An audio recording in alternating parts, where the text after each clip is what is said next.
Good morning. When my friend called up and he said his sister wants to talk to me, I said great, and she said I want to invest 30,000 rupees. Now the way my friend had described his sister, I was quite surprised that she had 30,000 rupees to invest, because he said that she never has money to invest, and so here there was conflict, and I said, how do you have 30,000 to invest? So she said, no, I have paid off everything, all my expenses. So I still was not very sure. So I probed a little further and I said, how much was this month's credit card bill for you? So she said about 40,000 rupees. And I said, has it been paid off? She said, yes, of course I paid off 5,000 rupees. And that it hits a bell that she was paying. It was not her fault. You get a statement. The statement says amount due 40,000 rupees and a big bold amount which says amount that you must pay, and that would be something like 3,500 or something like that, which is 8-9%, 10% of the amount really due. And there are just too many people who believe that you can spend 40,000 rupees and you have to just pay 4,000 rupees. I mean, how do you get it into your head that if you have spent 40,000 rupees, you have to pay 40,000 rupees? Who is going to subsidize you? Your t-shirt is not subsidized, your food is not subsidized, your eating out is not subsidized. So there is nobody giving you a subsidy. So you have to make the payment. She did not know that she had to make the full payment. And this was not the first time she was doing it. Her credit card debt itself was something like 1,14,000, right? And that quite stunned me, and I said, take 30,000 rupees and repay that 1,14,000, and then if you have some more money, again do that. She said, oh, I have some money in a bank fixed deposit. Now this is the most amazing thing. You have money in a bank fixed deposit and you have a credit card debt of 1,14,000. Guys, wake up. I think if you are a financial advisor, one very important document to see for your clients or about your clients is the credit card report, the CIBIL report, because you do not know how much of debt your friends and clients are running up on their credit card, but keeping a bank deposit just to meet emergencies makes no bloody sense. Just if you have debt, you must repay. Having debt and investing is impossible. There is no investment asset class which can give you a return greater than the credit card debt that you are incurring. The debt is about costing you approximately 3% per month, which is about 42% per annum. Believe me, even in a raging bull market, you may not get that kind of a return, right?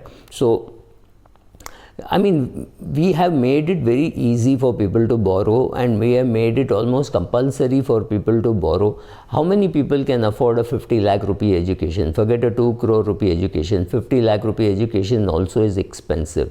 20 lakh car, a 30 lakh car, a 80 lakh car, or a 2 crore car. Cars are looking expensive simply because most car manufacturers know that 90% of the cars sold in any country, at least let's say India, is simply because of the amount of debt which is available. So if you have a car debt available, you will go and take a car debt and buy a car much bigger than what you need. Ditto for education. How many of us can afford a 50 lakh rupee education bill or a 1 crore rupee education bill? So again, your banks are to the rescue. They will say, oh, here you can get a target loan just for your education, but remember, this loan is because the parent, could be the father or the mother, who is signing away their right over their property, which was also funded by HDFC. So HDFC is happy to give you a loan against your education, I mean against your child's education. Because children don't get loans of 2 crores to study, to do their MBA abroad. They will have to put in their own money, or somebody will have to stand guarantee. In most cases, it is the parent who stands guarantee with that kind of a loan. So cars have got expensive, education has got expensive, homes have got very expensive. All this is simply because there is just too much debt available and people are willing to take. Most people think of debt as part of life, and how can you live without debt, right? Now, I had written some time ago, what debt really does to you is it dramatically compromises on your lifestyle. Like this girl who had run up a debt of 1,14,000, assuming she was paying 3% per month. She was paying about 3,000-4,000 rupees just the interest per month on that 1,14,000 loan for the same girl who had a 1,50,000 bank fixed deposit. Is she so stupid? May or may not be, but very clearly what she is doing is something which many people are doing, because there is no perception of the total picture. Why would you take a credit card loan when your money lying in the savings bank account, right? That's a question she never asked. So if you have debt, you compromise on the quality of life that you lead. You are worried about the cash flows. Your financial freedom is postponed by at least that period for which you had borrowing, right? So borrowing is something which you should see very negatively, and like go get old fashioned, go to the 1960s, 70s, maybe even 80s, when people thought having debt is wrong, right? So stop thinking of debt as part of life. It is not a part of life. Thank you. So what happens when you have debt? First of all, it compromises on the quality of lifestyle that you lead. You start paying off so much that your financial freedom is really postponed. You cannot just retire with so much of debt, and every year you're paying so much. Imagine having 10 lakhs in debt and you paying 4% interest or 3% interest per month.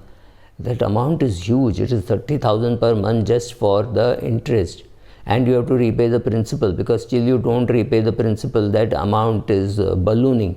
So what would I do if I were you? I would make a list of all my debt, and I would pay the minimum amount required to be paid on every debt, and then I would concentrate on the most expensive debt and pay it off first. So first, second, third, fourth, assuming you have 4 pieces of debt other than the mortgage, say 5, where mortgage being the 5th, that it will be presumably be the cheapest. You keep blowing all these away, and then you are left with only one mortgage, because when you have debt, you are compromising dramatically on your job quality, because you will have to keep the job because you are paying an EMI every month. So here is the case of a guy who was earning 20 lakhs a year. He was paying 30,000 rupees rent, he was paying 30,000 rupees EMI, and he was paying 30,000 rupees to a credit card company just for the debt, just servicing the debt, right? So with this kind of cash outflows, where is the question of being able to invest or grow? So which means you're just running on the treadmill. You are exactly where you are, but you're running faster and faster maybe, but you are exactly where you are and you're not moving. So this should not happen. So I think you should stop looking as debt being, oh, it has to happen. It's like, when you walk into a class and say, oh, thoda to stress hota hi hai. Why do you accept stress as part of your life, and why do you accept debt as part of your life? You don't need it. Just get rid of all the debt, and using this procedure, once you have the pleasure of watching your debt vanish, you will have the joy of watching your net worth go up, because A, it is going up on its own, and B, you are contributing to its growth. That will be greater pleasure, and then you can think of retirement. I mean, you cannot think of retirement when you have debt, and when you have debt and you're servicing it at 3% per month, there is no way how you will have enough money to retire, right?